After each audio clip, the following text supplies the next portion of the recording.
Are you ready to take your business to the next level and make the money you want so that you can create the impact you desire? Then you're in the right place. It's possible to run a successful business built around your life. Get ready for a little bit of tough love and a whole lot of strategy to grow your business without sacrificing your sanity. If you're ready to get out of your own way and step into the role of CEO, then let's go. I'm Amy Traw, and this is the Motivated CEO Podcast.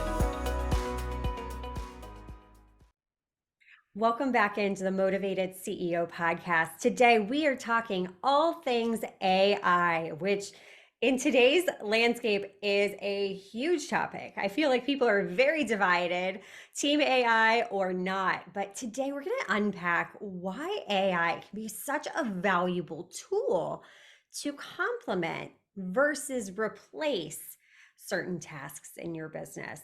So I am super excited to welcome in Emily Baillie. Welcome to the podcast. Thank you so much, Amy. Thank you for having me. I'm so excited to talk with you today about this topic. When we met, I was like, Emily, you need to come on the podcast. We need to discuss this because AI is hot right now. But before we do that, tell us more about yourself, who you are, what you do, and who you serve. Thank you. I am a digital marketing and artificial intelligence strategist and trainer. And I work with organizations of all different sizes, small businesses, nonprofit organizations, and larger businesses as well, to help them make better use of digital marketing tools and including artificial intelligence. So I do that through workshops. I do that through virtual training. I also teach university courses part-time, and I do consulting one-on-one with organizations that are trying to figure out how they can take their business or their organization to the next level in a way that is efficient, cost-effective, and within reach for them. So all of that consulting is sort of tailored to the individual goals and needs of the organization. So good. Now let's jump into this topic of AI. Everybody, I feel like when ChatGPT came out, what was it, a year or two ago now? Yes. Everybody panicked because it was like, oh my gosh, this is going to take over the world. It's going to replace all of our jobs. But the reality is, there has been AI technology around for quite some time now. That's just one tool. Can you speak a little bit upon that? Absolutely. Yeah. ChatGPT, I think, is the most downloaded app in history. It came out about 1 year ago, like you said. And since then, so many more AI powered tools have entered the marketplace. So I think what's happened is AI is really becoming mainstream now. Whereas before it was around, like you said, for example, like Netflix uses AI in their algorithms to tell you which programs they think you might enjoy based on what you watched previously. Instagram uses AI powered algorithms to serve up content to you. This is nothing particularly new, except the difference now is that these tools are entering people's workplaces, they're entering people's homes at a very, very fast pace. And the development of more AI tools is happening so quickly. I think everyone is sort of figuring out what that means for them. Some folks are using AI quite regularly in their work. Other folks still have that fear factor. They don't know quite what to make of it. And some folks are just kind of dabbling a little bit, experimenting and starting to think, okay, how can I make tools like ChatGPT or other tools, work for me? And I think that's an important approach, is making the tools work for you to boost your productivity, rather than, being fearful of it, but also understanding that there are risks that one needs to be aware of. Yeah. Oh, such a good explanation. And I didn't realize that, it's only a year old. I feel like ChatGPT has been around forever now, but knowing that it's only a year old is kind of, mind-boggling. But we're still learning how to leverage it appropriately. And there's a right way and a wrong way to be able to use this tool to complement what we're doing in business. Let's talk a little bit about that. What are you seeing business owners doing that's not necessarily really leveraging AI systems and all these automations to their benefit? What mistakes are entrepreneurs making? Well, I think when you first start using a tool like ChatGPT, by the way, that is the most common tool that folks who are new to AI will start with. They don't understand that you have to train the AI tool. So they'll get their login, they'll start going, and they'll enter a very simple prompt like create me or create for me 5 social media posts for my travel business, something like that. And what they're getting in return as an output from the AI tool is not going to be very good. It's not going to be specific. It's not going to be creative, really. It's not going to be the type of high quality content that you want to put out for your business. So I think there's a learning curve there. There's some new skills required of people who are using AI, and that's part of the process. These tools are new to a lot of folks, so they need to learn how to craft prompts and train the tools in a way that's going to help them get better outputs. And ChatGPT certainly isn't the only tool out there. It is very, very popular and it's fantastic. But folks should not just stick with that tool. There's other ones out there. Many of them are free or they have a free trial that can do different things and complement ChatGPT. So I recommend folks do some exploration of different AI powered tools, and I'm happy to recommend some as well today. Yeah, that's awesome. I once heard that with ChatGPT, if you put garbage into it, you're going to get garbage back out of it. And it's so true that Yes. you do have to train it. What I know it's more complex than we have time to get into today, but what is the simplest way to start training AI technology using something like ChatGPT to learn your voice? That's a great question, Amy. So first off, you want to give it resources and background information on your specific business. So you can either copy paste from documents. Maybe you have a marketing plan or a marketing strategy you can pull from. Maybe it's simply the copy that's on your website. This should be your sort of unique selling point or your value proposition. And that's a really good way to let the tool know who your business serves, who it's intended for, what your products and services are, and what makes them different from the competition. That background information and context is really going to help in training the tool and getting better content for you once you start using it. That's probably I would say step one, whether you're using ChatGPT or you're using a tool like copy.ai or something like that, giving that background information. You can also indicate to the tool what tone of voice you want it to craft content in. And this is super fun if you're just playing around and experimenting, which I always encourage. You can say, write this in the style of Oprah Winfrey or in the style of Tony Robbins, just for a laugh and just to see how it can do it. But of course, you want to find your own unique sort of style and tone. Any AI crafted content needs to be true to your voice and your personality and your brand. So that can take a bit of finessing. You can give the tool feedback and say, please rewrite with a more professional tone or a more playful tone, or use puns or alliteration in the copy. You really have to treat it like an assistant that you're going to train and give feedback to, and each interaction is going to help the tool create better content for you. Ooh, I really like how you said, train it like an assistant, give it feedback, because what you're doing is training it then to work in the way that sounds like you, that emulates your voice and provides you the output that you're looking for. Now, something that I know when I first started using ChatGPT, I neglected to do because I had no clue what I was doing playing around with it, was each time I went in, I would just go and I would put something in that little box in the bottom. Whereas I found out later on, I should be continuing that same conversation that I've trained it off of. Is that the correct thinking, or is that already outdated information?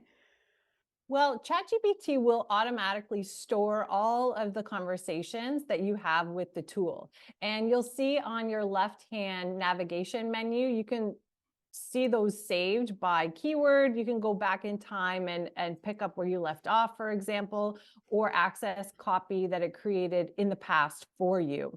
But regarding the information that you're giving the tool, it's stored in there for training purposes. So you don't need to worry about choosing a particular conversation to go off of.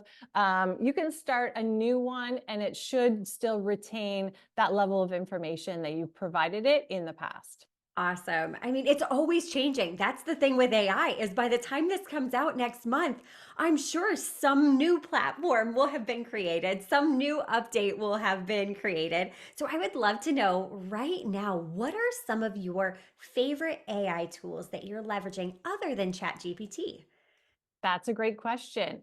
I am really loving right now a tool called Opus Clip. And if you want to link it in the show notes, OPUS Clip, it is a video AI tool and it's free to get started, which is fantastic for small business owners or people who are new to AI and still not sure if they want to dive in. So what Opus Clip does is it will take a single long video. So for example, maybe you've recorded a podcast episode and filmed it, or perhaps you gave a talk or something like that.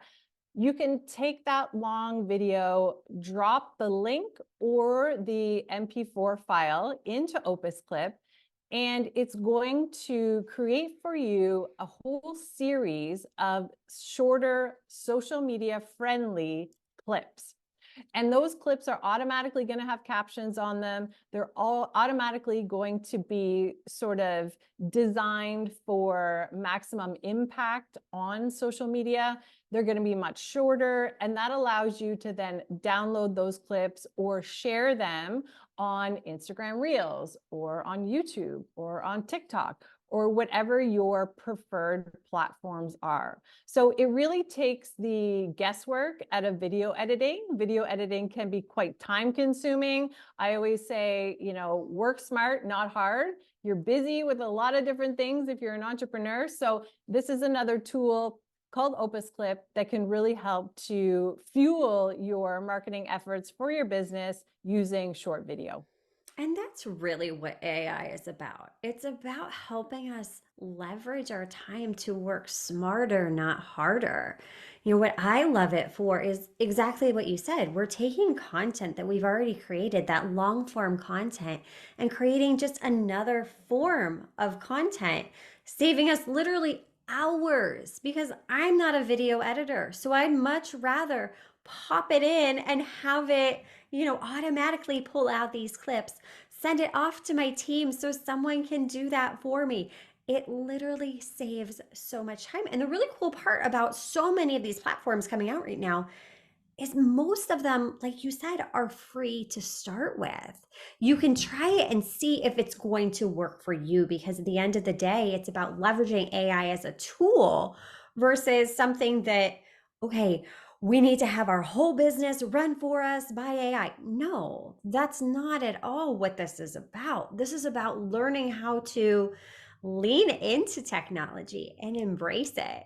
I mean, I must admit, there's some AI technology out there right now that freaks me out a little bit. I haven't totally embraced it, but there's others that, I'm getting curious.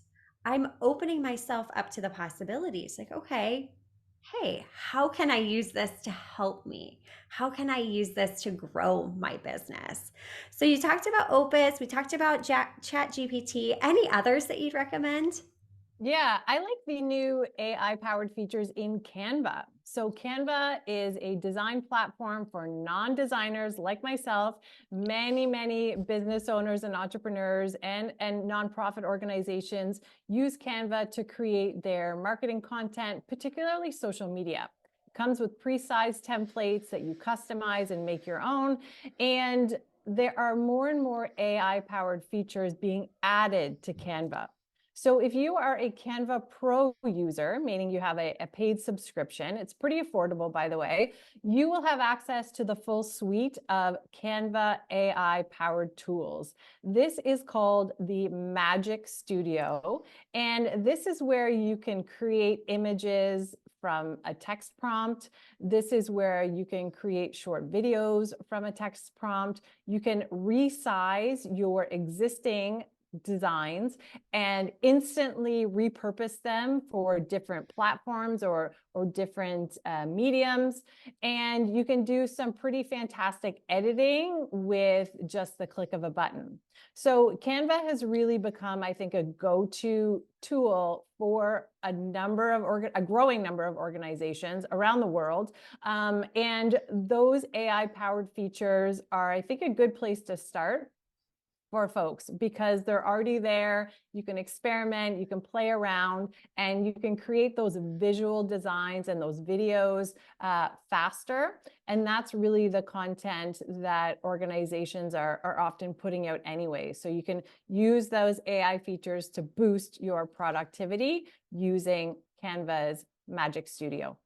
It is fun to get in there and play around because some of the things AI is still evolving, and some of the outputs that I've gotten, I'm like, wow, either my input was really bad or this is just that hysterical. It's really interesting to see, and I love how you said just get in there and play with it. Get in there and see how you can make it work for you. Now, wrapping things up, I would love to know, in your opinion, what do you see as the future of AI? Is this going to be almost like the evolution of business when the internet came into the workspace? You know, at first, everybody was on paper, and then the internet came out, and it was like, oh my gosh, this is kind of scary. What do you mean? The internet? Like, but then people began to embrace it, adopt it, and use it. And now look at us. You know, you can't imagine life without the internet. Like, what would we That's do right. without Google? So, I would love to know your perspective on, is AI going to be a necessary component to running a successful business? That's a great question, Amy. And I think that it's going to really disrupt everything, no matter what sector you're in. I come from a marketing background, and certainly marketing is one of the top sectors that AI is disrupting. So unfortunately, this may mean that there may be job displacement. I try my best to avoid that when I'm doing trainings. I want folks to work faster using AI and do their jobs better using AI. But the reality is AI is not going away anytime soon. More and more organizations are adopting artificial intelligence tools in the workplace every day, no matter what sector they are in. So certainly we will see more and more of this as time goes on. The pace of development of the tools themselves is pretty wild. We are on the cusp of seeing our AI generated video become mainstream. So many ethical questions and potential risks with that, as you can imagine. So that has not been released yet to the public, but I think it will once those sort of ethical questions are being sort of addressed. But there's not a lot of regulation right now with any type of artificial intelligence, and bad actors can use AI as well as, good people. So the, policymakers, governments in all countries are grappling with this. I don't think that some of those institutions are built for speed. So unfortunately, they're not able to keep up with the pace of change. I hope that that is something that can be remedied, but certainly some regulation is needed because these tools are just so powerful and can be used in so many different ways. So over the next, I would say 5 years, we're going to see massive adoption of AI and a lot of impact on marketing, on the law industry, manufacturing, healthcare, the list goes on. Yeah, this is just the very tip of the iceberg. And I love that perspective because, yeah, there's going to be a lot of legal and ethical concerns that are raised. And I think as a business owner, it's just important to educate yourself and use it as a tool. This is another tool that you can leverage in your business. in order to work smarter. I loved our conversation, Emily. Tell us where we can connect with you, how we can learn more about you, learn more about the amazing things you do. You can find me at compasscontent.ca. I'm based in Canada. You can also find me on Instagram at Emily Baillie Social, and you can find me on LinkedIn if you look up Emily Baillie. I would love to connect with all of you. Oh my gosh, thank you so much, Emily, for sharing this awesome perspective. I appreciate you. Thank you so much for having me. This was great. And until next time, cheers to making the money you want so that you can create the impact you desire. Are you loving what you're hearing? Do us a favor and hit that subscribe button so you don't miss an episode.